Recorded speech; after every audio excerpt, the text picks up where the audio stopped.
Para saudara dan saudari yang Tuhan cintai, selamat pagi dan selamat bertemu lagi dalam Renungan Harian edisi hari Sabtu tanggal 5 Desember 2020. Mengawali hari yang baru ini, kita hendak mendengar dan merenungkan sabda Tuhan.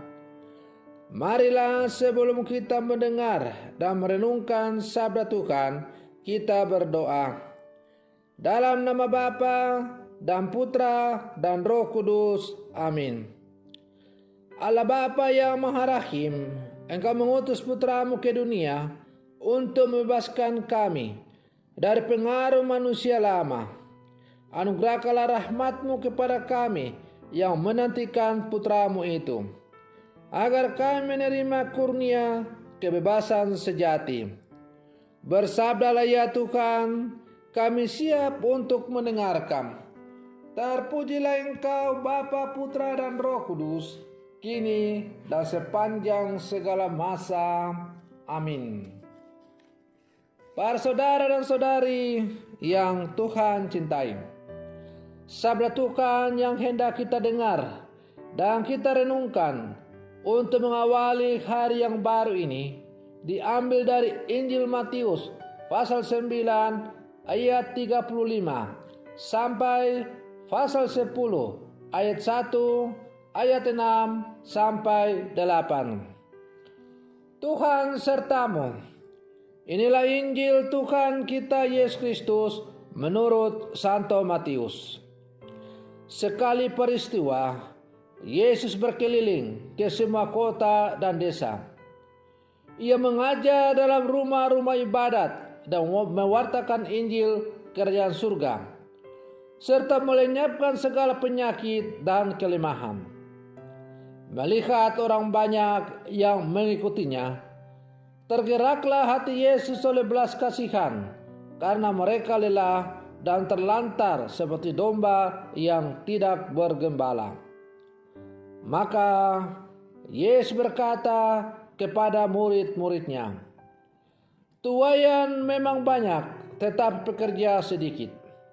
Maka mintalah kepada Tuan yang mempunyai tuaian, supaya ia mengirimkan pekerja-pekerja untuk tuaian itu." Lalu Yesus memanggil ke-12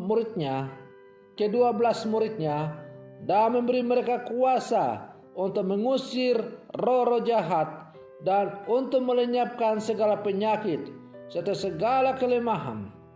Yesus mengutus mereka dan berpesan, "Pergilah kepada domba-domba yang hilang dari umat Israel.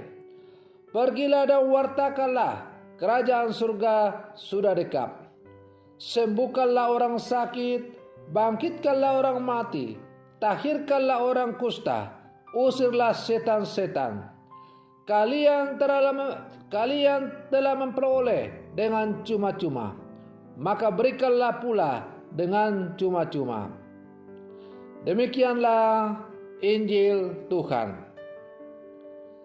Para saudara dan saudari yang Tuhan cintai, melalui bacaan Injil pada hari ini, kita diajak untuk merenungkan Tuhan yang sungguh murah hati dan baik kepada manusia. Tuhan yang sungguh murah hati dan sungguh mengasihi manusia itu hadir melalui diri Yesus Kristus yang berkeliling dari kampung ke kampung, dari desa ke desa untuk mewartakan Injil.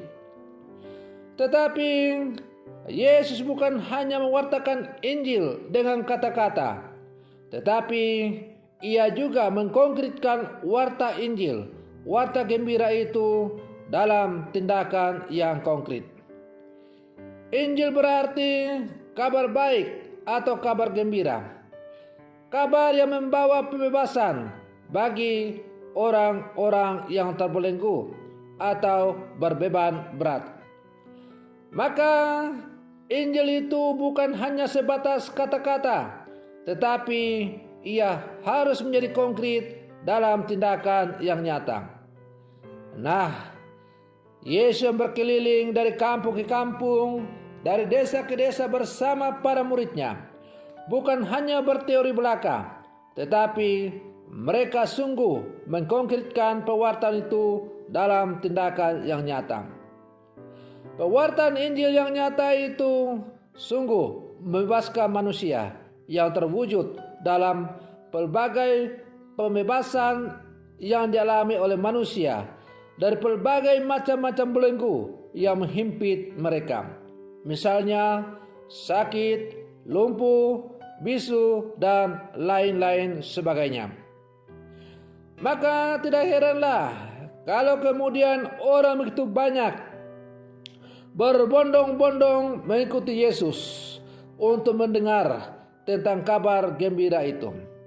Dan bukan hanya mendengar, tetapi juga supaya mereka dibebaskan dari berbagai macam belenggu-belenggu yang mengikat mereka.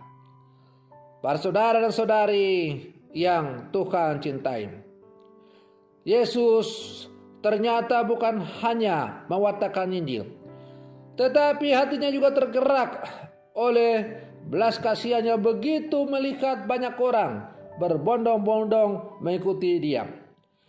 Karena itu Yesus selalu melihat bahwa memang tuaian memang banyak, tapi pekerja sedikit.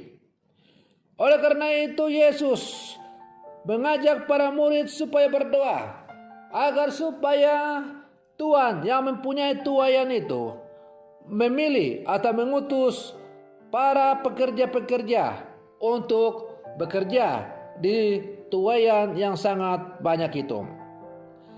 Para saudara dan saudari yang Tuhan cintai, melalui sabda Yesus ini kita diajak untuk merenungkan bahwa Yesus memanggil kita untuk menjadi rekan sekerjanya, untuk ikut serta dalam misi pewartaan kerajaan Allah. Yesus membutuhkan kesediaan kita sebagai murid-murid Yesus yang hidup di zaman sekarang untuk ikut terlibat aktif mewartakan Injil kerajaan Allah melalui tugas dan panggilan kita masing-masing. Agar warta Injil yang adalah kabar pembebasan itu boleh sampai ke semua orang yang mau mendengarnya. Para saudara dan saudari yang Tuhan cintai, kita sebagai murid-murid Yesus yang hidup di zaman sekarang, kita juga diperintahkan oleh Yesus dengan kata-katanya, "Pergilah dan wartakanlah, kerajaan surga sudah dekat. Sembuhkanlah orang sakit, bangkitkanlah orang mati, tahirkanlah orang kusta, usirlah setan-setan." Kita telah dipanggil oleh Yesus dan diberikan pelbagai macam karunia-karunia, rahmat kemampuan. Dan karunia rahmat kemampuan itu kita peroleh dengan cuma-cuma. Maka hendaklah pula dalam pelayanan itu kita memberikan dengan cuma-cuma. Artinya, bahwa dalam menjalankan tugas dan panggilan kita mewartakan Injil, melalui tugas dan panggilan kita masing-masing, hendaklah tujuan utama ialah mewartakan Injil itu menjadi yang utama dan tidak diembeli oleh hal-hal yang lain yang bisa menghambat pewartaan Injil itu. Misalnya masalah upah, masalah tantangan-tantangan, masalah keluarga, dan lain-lain sebagainya. Sebagai orang-orang yang dipanggil oleh Tuhan dan sebagai murid-murid Yesus yang diutus untuk mewartakan Injil lewat tugas dan panggilan kita masing-masing, kalau kita sungguh mengandalkan Tuhan dalam seluruh karya dan tugas kita masing-masing, maka yakin dan percayalah bahwa seberat apapun tantangan yang kita hadapi, pasti akan bisa kita atasi. Para saudara dan saudari yang Tuhan cintai, masa Advent adalah masa yang bagus bagi kita masing-masing sebagai murid-murid Yesus yang hidup zaman sekarang untuk merenungkan tentang panggilan kita masing-masing sebagai murid yang hidup di zaman sekarang. Apakah kita sebagai murid-murid Yesus yang dipanggil oleh Tuhan lewat tugas dan panggilan kita masing-masing, kita telah menjalankan misi perutusan dari Yesus, yaitu mewartakan Injil dalam kehidupan kita. Maka marilah lewat tugas dan panggilan kita masing-masing, kita selalu setia untuk mewartakan Injil dalam kehidupan kita sebagai kesaksian hidup kita. Semoga permenungan saya ini untuk mengawali hari yang baru ini semakin menghantar kita untuk menjadi murid-murid Yesus yang siap untuk mewartakan Injil lewat tugas dan panggilan kita masing-masing.